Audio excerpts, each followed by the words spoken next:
وسلام على عباده الذين اصطفى أما بعد فأعوذ بالله من الشيطان الرجيم بسم الله الرحمن الرحيم يا أيها الذين آمنوا آمنوا بالله ورسوله إلى آخر الآية. وقال رسول الله صلى الله عليه وسلم لا تدخلوا الجنة حتى تؤمنوا ولا تؤمنوا حتى تحابوا أولا أدلكم على شيء إذا فعلتموه تحاببتم أفشوا السلام بينكم أو كما قال عليه الصلاة والسلام. قابل احترام ایمانی بھائیوں، جو تھوڑے دور ہے قریب میں آ جاؤ، پاس میں آ جاؤ. وہ نماز پڑھ رہے ہیں، میں اس لیے آہستہ بول رہا ہوں ان کی نماز خراب نہ ہو. مائک کو اسی لیے میں نے بند کر دیا،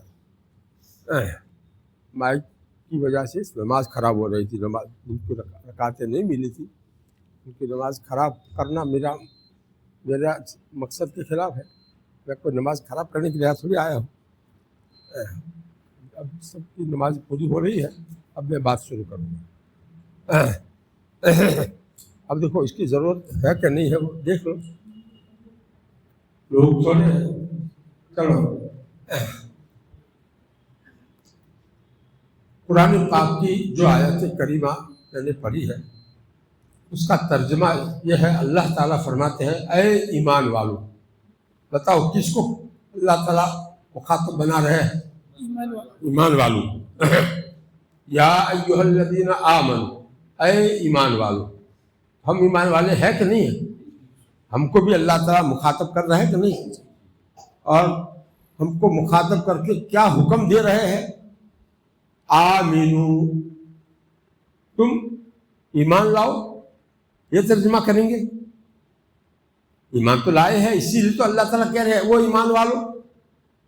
ایمان لائے ہوئے ہیں تبھی تو کہہ رہے ہیں وہ ایمان والو. پھر اللہ تعالیٰ آمینو کا حکم کیوں دے رہے ہیں؟ اس کا مطلب کیا ہے؟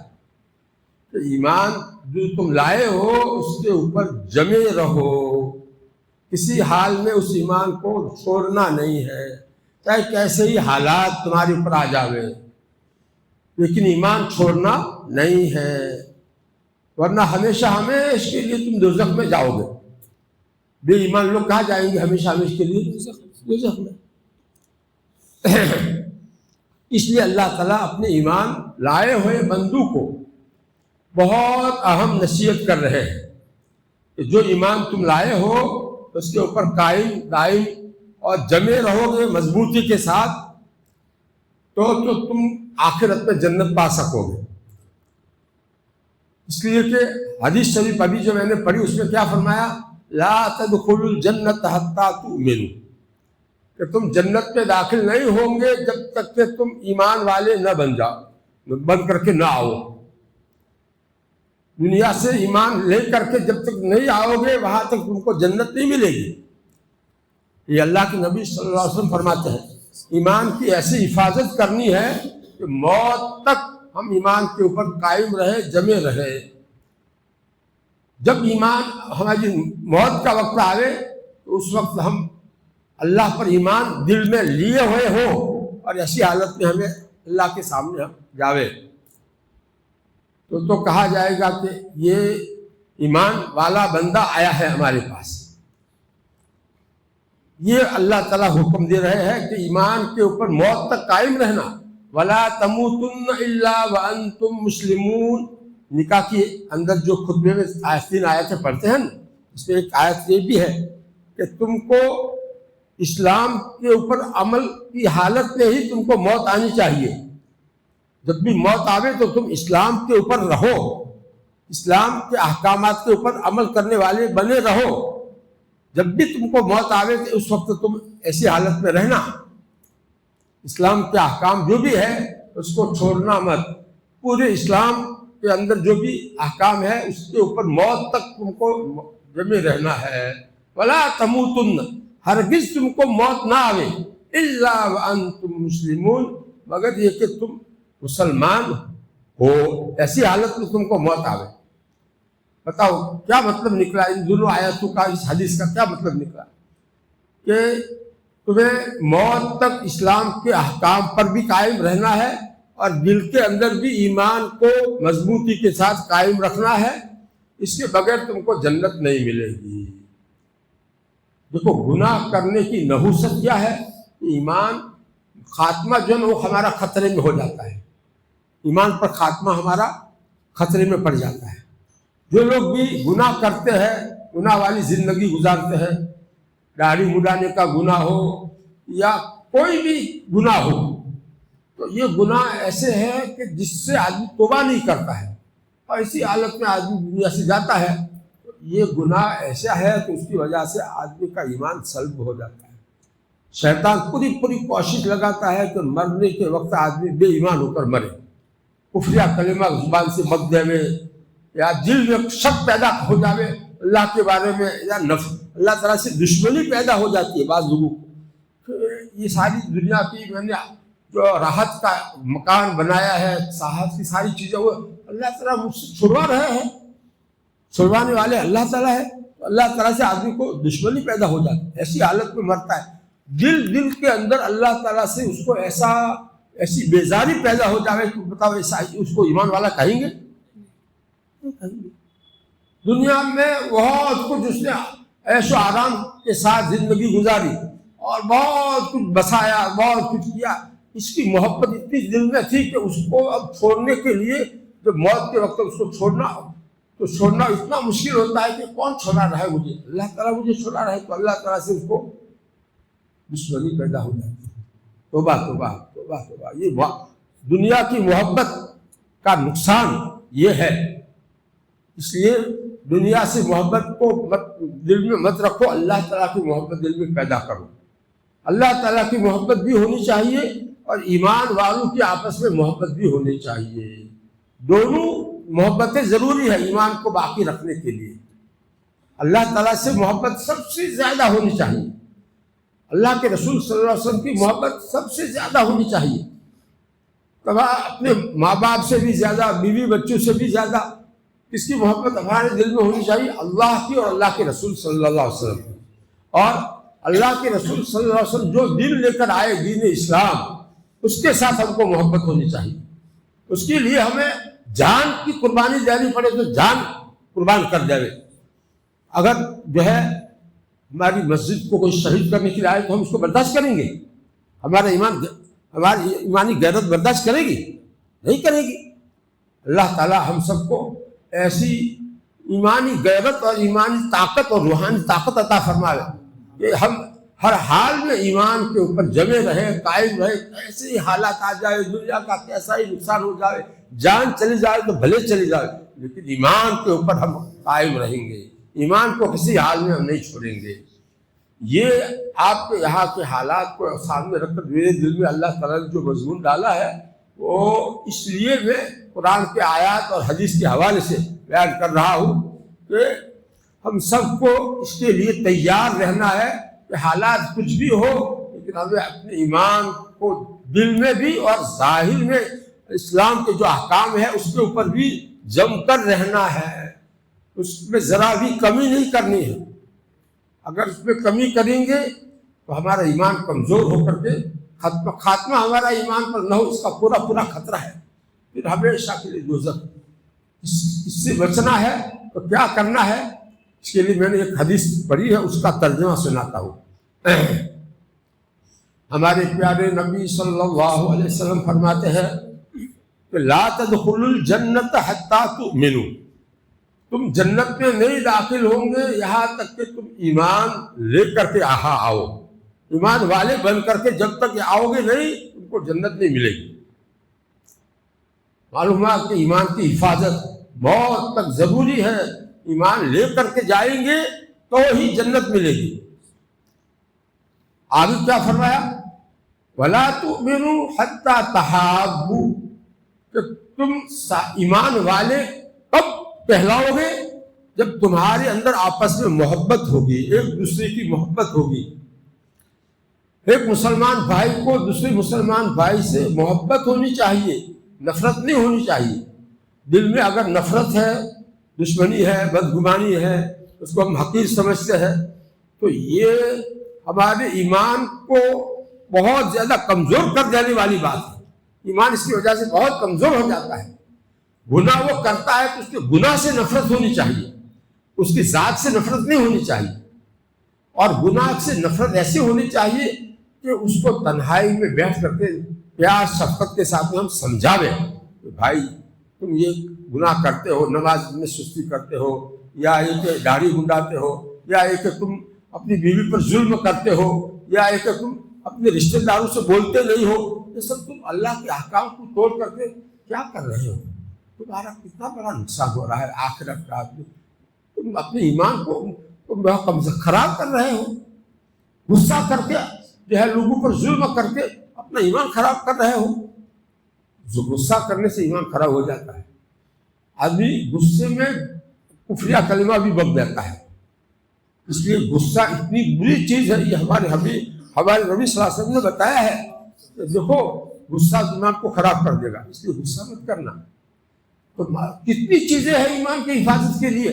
ایمان کی حفاظت کے لیے غصہ نہ کرنا، غصے کو پی جانا، اس کا طریقہ یہ کہ اس سے الگ ہو جاؤ جس پر غصہ آ رہا ہے، اور جا کر کے وضو کر لو، غصہ ٹھنڈا ہو جائے گا۔ ایسا کرو گے تو ٹھنڈا ہوگا، نہیں کرو گے تو کیسے ٹھنڈا ہوگا؟ سن لینے سے تھوڑی ٹھنڈا ہوگا۔ اس لیے اپنے ایمان کو نقصان پہنچانے والی جتنی بھی گناہ ہے، بڑے بڑے گناہ جو ہے، ان سے بچو گے تو ایمان تمہارا صحیح سالم رہے گا، اور صحیح سالم رہے گا تو پھر آگے جا کر کے جنت پاؤ گے۔ اور ایمان کو صحیح سالم رکھنے کے لیے ایک شرط اس حدیث میں یہ بتائی کہ آپس میں تمہارے اندر محبت ہونی چاہیے، آپس میں دشمنی مسلمانوں میں نہیں ہونی چاہیے۔ سارے مسلمان بھائی ہمارے بھائی ہیں، ایسا ہر ایک کو جو ہے اس کی ہمدردی، اس کی خیر خواہی یہ ہے کہ اگر کوئی گناہ میں مبتلا ہے تو تنہائی میں پیار شفقت کے ساتھ، محبت کے ساتھ اس کو ہم اس کا نقصان بتاویں، روکے۔ یہ ہے اس کی ہمدردی کا تقاضا۔ بیوی ہماری نماز نہیں پڑھتی ہے، ہمارے بچے نماز نہیں پڑھتے، داڑھی مڈاتے، تو گھر میں اچھی طرح سے بیٹھ کر ان کو دوزخ کا عذاب، قبر کا عذاب بتا کر کے، اور ان کو اللہ کا عذاب بتا کر کے جو ہے سمجھاوے کہ دیکھو ایک دن مرنا یقینی ہے، اور قبر میں اکیلے کو جانا ہے، اور وہاں اندھیری کوٹھری میں پور کر کے اللہ تعالیٰ امتحان لیتے ہیں فرشتوں کے ذریعے سے، ایک نئی مخلوق کے ذریعے سے۔ یہ ایک دن آنے والا ہے ہمارے اوپر، اس لیے یہ تم جو ہے نماز میں کیوں سستی کرتے ہو، تم جو ہے اپنی بیوی پر کیوں ظلم کرتے ہو، کیوں غصہ کرتے ہو؟ اب جو ہے اپنے بیٹے کو سمجھانا باپ کی ذمہ داری ہے۔ اپنے اولاد کو اتنا زیادہ کیوں مارتے ہو؟ تربیت کے لیے اتنا زیادہ مارا جاتا ہے؟ یہ ساری ظلم کی جتنی بھی شکلیں ہیں وہ سب سے بچو گے تو ایمان تمہارا محفوظ رہے گا، اور ظلم سے نکل کر کے پھر محبت آپس میں ہونی چاہیے تو ایمان بچے گا۔ آپس میں محبت، ہر ایک کی محبت، ایمان والے کی محبت ہونی چاہیے۔ وَلَا تُؤْمِنُوا حَتَّى تَحَابُّوا، اس کا کیا مطلب ہے کہ آپس کی محبت مسلمانوں میں ہوگی تو ہی وہ صاحب ایمان کہلائے گا۔ اگر ہی دل میں محبت نہیں ہے، کدورت ہے، نفرت ہے، دشمنی ہے، حقارت ہے، تو یہ آدمی جو ہے اس کا وہ ایمان والا کیسے کہلائے گا؟ وَلَا تُؤْمِنُوا حَتَّى تَحَابُّوا، تم ایمان والے نہیں کہلاؤ گے جب تک تمہارے اندر آپس میں محبت نہ ہو۔ یہاں محبت کی ضرورت ہے کہ نہیں؟ سارے مسلمان ایک بن کر کے رہے، اس کی ضرورت ہے کہ نہیں؟ جب بھی آپ کے اوپر حالات آوے تو سارے کے سارے مل کر کے ایک ہو کر کے اس کا مقابلہ کریں گے تو اللہ تعالیٰ آپ کے ایمان کی حفاظت کریں گے۔ اس لیے یہ حدیث اللہ تعالیٰ نے میرے دل میں ڈالی۔ اب یہ کہ محبت پیدا کیسے کریں؟ مسلمانوں کے بعض ایسے کام کرتے ہیں، وہ ایسا گناہ کرتے ہیں کہ اس کی وجہ سے دل میں نفرت پیدا ہو جاتی ہے، تو جو ہے ان سے محبت کس طرح سے ہمارے دل میں پیدا ہو؟ تو میں نے اس کا طریقہ بتایا کہ پہلے تو اس کی ہمدردی اور اس کی شفقت میں، تنہائی میں اس کو شفقت کے ساتھ سمجھاؤ، اس گناہ سے اس کو روکو۔ اور ہر ایک کی ذمہ داری، جو کسی کو گناہ کرتے ہوئے دیکھے، چاہے نماز میں سستی کرتا ہو، داڑھی اڑاتا ہو، ایک غیر اسلامی لباس، کافروں کا لباس پہنتا ہو، اپنے بچوں کو پہناتا ہو، تو اس کو اس سے روکنا ہر ایک کی ذمہ داری ہے۔ آج ہم لوگ خاموش رہتے ہیں، بولتے نہیں ہیں۔ مسجد میں چھوٹے بچوں کو لے کر آ گیا، اب جو ہے وہ